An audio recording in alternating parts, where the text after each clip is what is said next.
Long wait time is not the problem. Let's discuss about that today.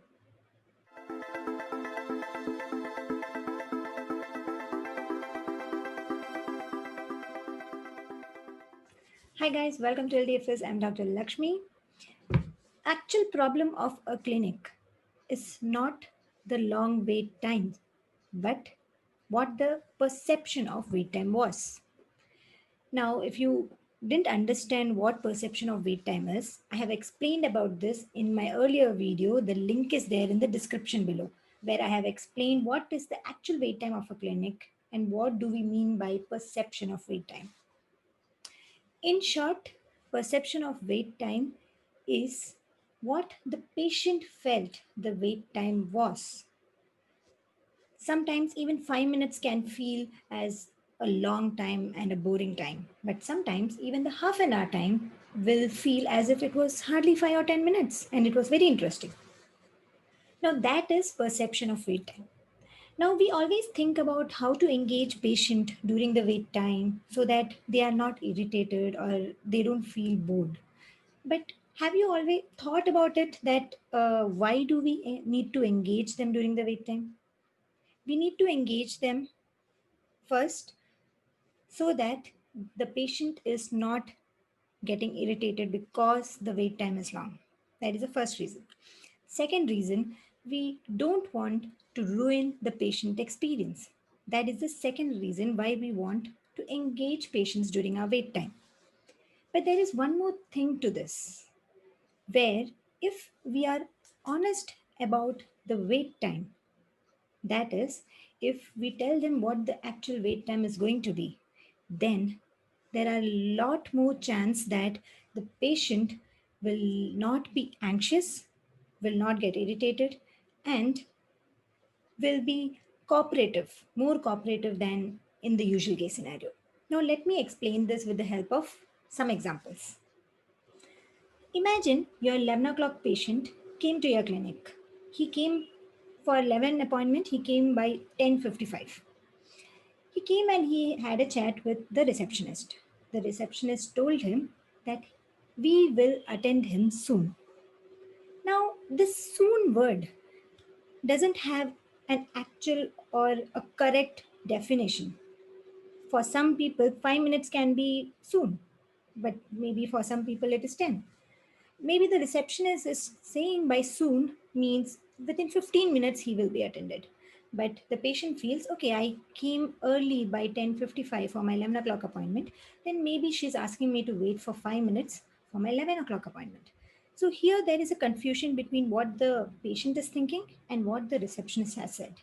So rather than saying soon, if she says, sorry sir, we will attend you within next 10 minutes, then this is a actual kind of timing which we have given. So the patient is ready and he knows he has to wait for 10 minutes. Now, the kind of irritation which he has, if he thought it was only for 5 minutes and then he'll again go and ask the receptionist whether his appointment they are going to attend soon or like what is the status. So rather than this confusion, if he knows, okay, he has to wait for 10 minutes, the receptionist has told that clearly, then he'll be prepared for it. And right now, in these scenarios, we have the smartphones and all those things where we can browse, we will watch some videos, or we have some work, we'll do those work. Everything is possible. So people will find their own ways of engaging themselves. But for that, they should know what is the wait time. What is the actual wait time? Rather than telling them 5 minutes and then they'll come back again and ask us whether our appointment will be taken soon or how long is the wait time. And again, the receptionist will reply, no, 5 more minutes. So rather than that, this is a better way where the receptionist tell them to wait for 10 minutes. I'll tell you another example also. Imagine you have an appointment by 6 o'clock.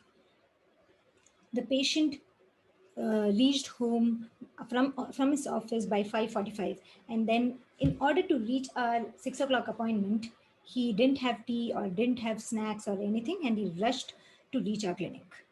He reached at sharp 6 o'clock. But unfortunately, We were running late because our 5:30 appointment had some complication, and now we know that it will take more half an hour to complete that case. Now imagine the patient is hurrying and he reached on time on at 6 o'clock sharp in our clinic, and the receptionist is telling him, "Sorry, sir, we are running late. You have to wait for half an hour."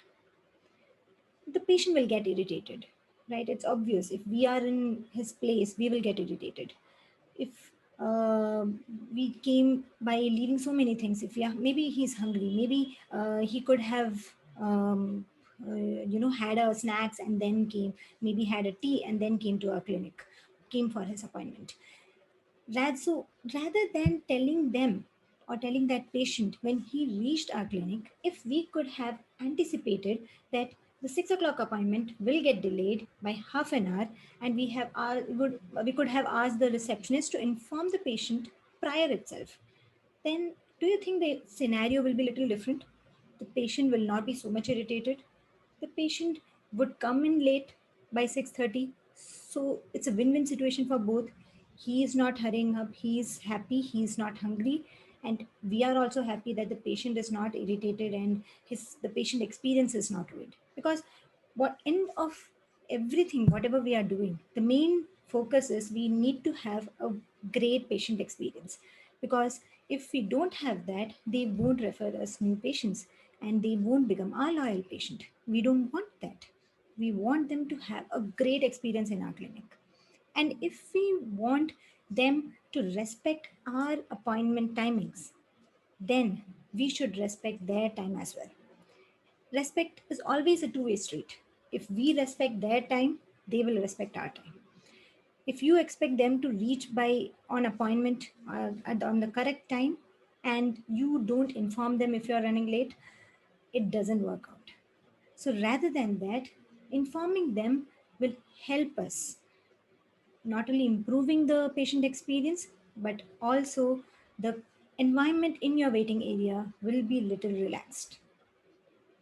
Now, let me share one of my personal experience with this.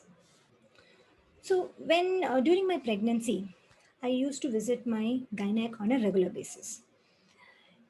Everybody knows that when we are visiting a gynec in hospital, there can be some emergency case coming in, and usually there is a lot of rush, and our appointment will be delayed.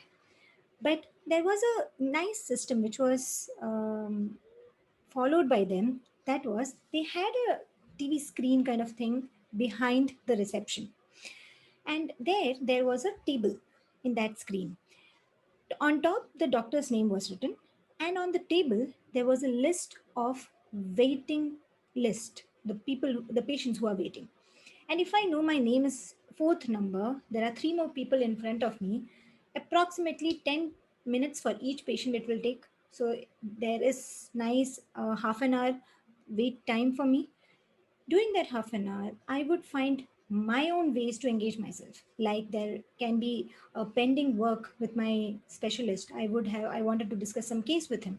Then I would call him and discuss those things, which will ideally take 10-15 minutes. But if I'm not sure what my wait time is, I would rather avoid the call because I don't want to have half discussion with my specialist, or skip my appointment with my gynec. So rather than that, if I know, okay, half an hour is the time, I can easily chat with my specialist for 10-15 minutes. If I wanted to do something else, like maybe take a follow up with the patient, that will take 5 more minutes. So I am okay with that. So what I'll do is I'll find my own ways of engaging myself during that wait time.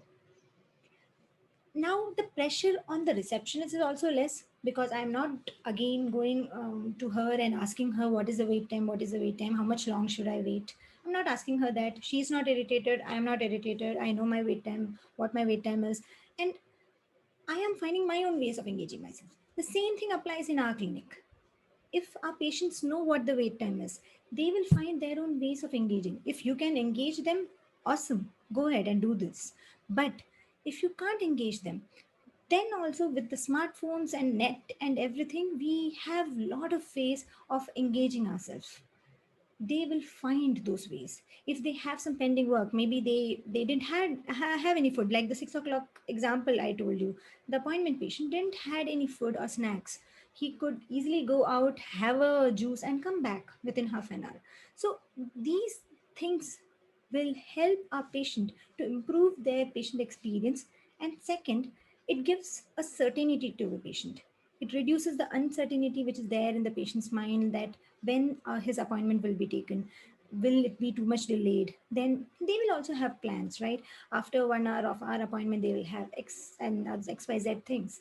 So rather than that, if we give them a particular time frame that this much long it will take, they will be happy, because their anxiety will be less, and we are happy because if patients are in a happy mood, we know our conversions will be good, and we will be able to convince them for the other appointments or other treatments or anything. So telling or being honest about the feedback about the wait time is one of the ways by which we can reduce the uncertainty in the patient's mind, we can reduce the anxiety. So long wait time is not the problem, but preparing the patient for that wait time, that is important. And if you can engage patient during that wait time, super awesome then. I hope you liked today's video. Kindly like, share, and subscribe us, and let us know in the comment section what do you think about this. And send us a hi on this number. We'll add you to our broadcast list, and you'll be the first person to receive any free content which we are releasing online on WhatsApp. Don't forget to save our number because it's a broadcast message, so you won't be able to receive it if you have not saved our number. Thank you so much, guys. Bye.